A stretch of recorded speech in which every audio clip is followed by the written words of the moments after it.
இலங்கையில் ஒருவர் அதிகாரத்திற்கு வந்துவிட்டால் அவர் எதை வேண்டுமானாலும் செய்யலாம், என்ன ஆட்டம் வேண்டுமானாலும் அவர் ஆடிவிட்டு கடந்து சென்று விடலாம். சட்டமும் ஒன்றும் செய்யாது, சமூகமும் ஒன்றும் செய்யாது, கடவுளும் அந்த நபரை தண்டிக்க மாட்டார். இலங்கையின் ஆட்சிக்கட்டில் ஏறி அமர்ந்து அட்டகாசங்கள் செய்த அத்தனை தலைவர்களும் உறுதியாக நம்பிய ஒரு தத்துவம் இது. இலங்கை மாற வேண்டுமானால், இலங்கை ஒரு கொஞ்சமாவது முன்னேறி அடுத்த கட்டத்திற்கு செல்ல வேண்டுமானால் அரசியல் தலைவர்களின் இந்த நம்பிக்கை மாற வேண்டும். குற்றம் இழைத்தால் நீதியின் கரங்கள் என் மீது என்றாவது ஒரு நாள் பாய்ந்தே தீரும் என்று ஒவ்வொரு அரசியல்வாதியும் பயந்து நடுங்கன் நாள் வருகின்ற வரைக்கும் இலங்கை என்கின்ற நாடு ஒரு அங்குலந்தானும் முன்னே நகராது.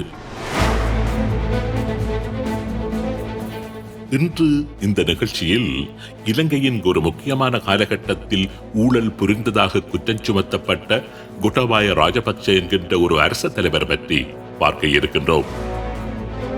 யுத்த குற்றங்களையும் இனப்படுகொலைகளையும் புரிந்துவிட்டு ஒரு நவீன கால துட்டகமெனுவாக இலங்கையில் வலம் வந்து கொண்டிருந்த கோட்டாபாய ராஜபக்ச ஒரு ஊழல் குற்றச்சாட்டில் கையும் களவுமாக அகப்பட்டு அந்த ஊழலை வெளிக்கொண்டு வந்த ஊடகவியலாளரையே படுகொலை செய்த விவகாரம் பற்றி கொஞ்சம் விரிவாக ஆராய இருக்கின்றோம். இலங்கையின் அரசியல் அரங்கில், முக்கியமாக நீதித்துறை அரங்கில் அடுத்த இலக்காக அடையாளப்படுத்தப்படுகின்ற கோட்டாபாய ராஜபக்ச மீதான ஊழல் மற்றும் அந்த படுகொலை குற்றச்சாட்டு பற்றித்தான் தொடர்ந்து வருகின்ற உண்மைகள் நிகழ்ச்சியில் ஆழமாக நாம் பார்க்க இருக்கின்றோம்.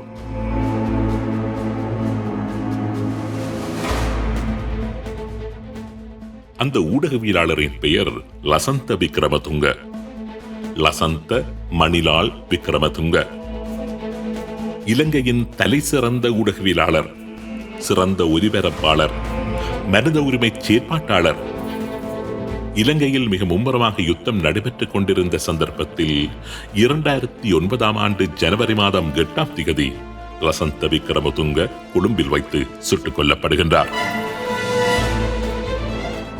4 மோட்டார் சைக்கிள்களில் தலைக்கவசம் அணிந்து வந்த 8 துப்பாக்கிதாரிகள் லசந்த பயணம் செய்த வாகனத்தை இடைமறித்து துப்பாக்கி பிரயோகம் செய்து அவரை படுகொலை செய்தார்கள்.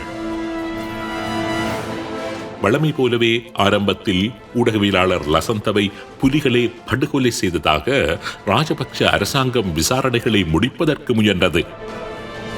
பால்ராஜ் ராம் பிரகாஷ் மற்றும் குமாரசிங்கம் விஷ்ணுகுமார் போன்ற 2 தமிழ் இளைஞர்களை சுட்டு கொலை செய்து அவர்களது உடல்களை அனுராதபுரத்தில் வீசி எறிந்துவிட்டு அவர்கள் மீது லசந்த படுகொலை பழியை போட்டுவிட்டு விசாரணைகளுக்கு முற்றுப்புள்ளி வைக்க முற்பட்டது ஸ்ரீலங்காவின் அரசபடை. ஆனால் அந்த பொய்யை நிறுவுவதற்கு அவர்களால் இயலவில்லை.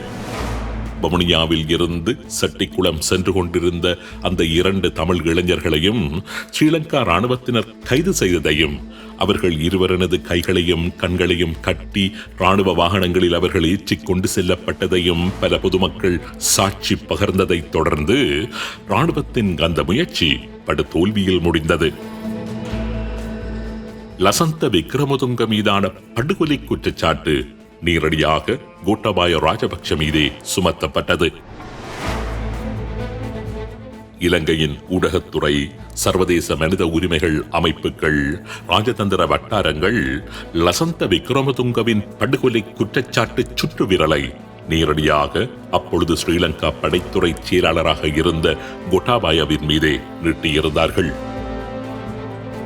குறிப்பாக லசந்த விக்ரமதுங்க ஒரு கிறிஸ்தவராக இருந்த காரணத்தினால் இலங்கையின் கிறிஸ்தவ அமைப்புகள் லசந்தவின் மரணத்திற்கு நீதி கோரி பலவிதமான அழுத்தங்களை தேசிய ரீதியாகவும் சர்வதேச ரீதியாகவும் வழங்க ஆரம்பித்தன. இலங்கையின் ஊடக சுதந்திரத்தின் மீது விழுந்த மிகப்பெரிய அடி என்று இலங்கையின் ஊடகங்கள் அந்த படுகொலையை குறிப்பிட்டிருந்தன.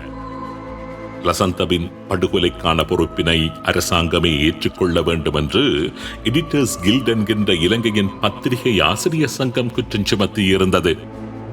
நார்வே, அமெரிக்கா, பிரித்தானியா, ஐரோப்பிய ஒன்றியம், இந்தியா, ஜப்பான், ஐக்கிய நாடுகள் சபை, உலக வங்கி என்று உலகின் பலமான அத்தனை தேசங்களும் அமைப்புகளும் லசந்த விக்ரமதுங்கவின் படுகொலையை கடுமையாக கண்டித்திருந்தன.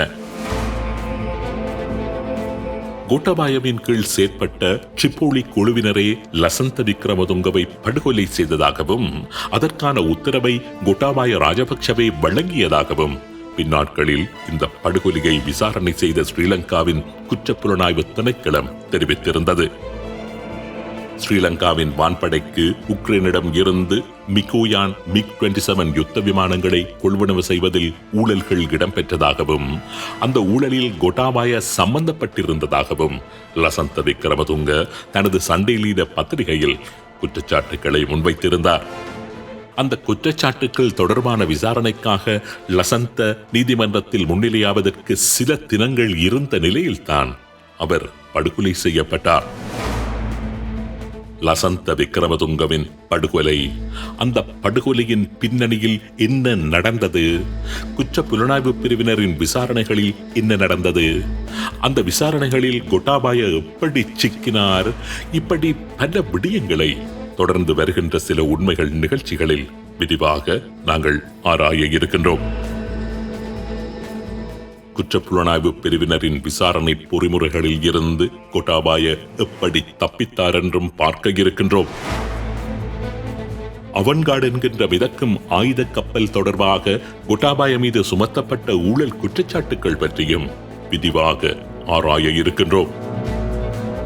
எத்தனையோ ஊழல் குற்றச்சாட்டுகள், எத்தனையோ படுகொலை குற்றச்சாட்டுகள், வெள்ளைக்கொடி விவகாரத்தில் நடந்த நம்பிக்கை துரோகங்கள், யுத்த குற்றங்கள், இன அழிப்பு குற்றச்சாட்டுகள், இத்தனையில் இருந்தும் கோட்டாபாயவை ரணில் எப்படி காப்பாற்றினார் என்கின்ற அதிர்ச்சிகரமான அந்த உண்மையையும் நாம் விட்டு பார்க்க இருக்கின்றோம்.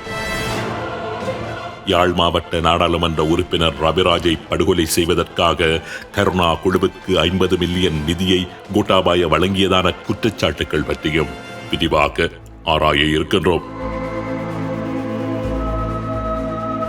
அடுத்ததாக நீதி விசாரணை முன்பாக நிறுத்தப்பட இருக்கின்ற கோட்டாபாய ராஜபக்ஷ சம்பந்தமான ஒரு முழுமையான பார்வையை செலுத்த இருக்கின்றது அடுத்து வருகின்ற உண்மைகள் நிகழ்ச்சி. மனங்களை திடப்படுத்திக் கொண்டு உண்மைகளை கேட்பதற்கு தயாராக இருங்கள்.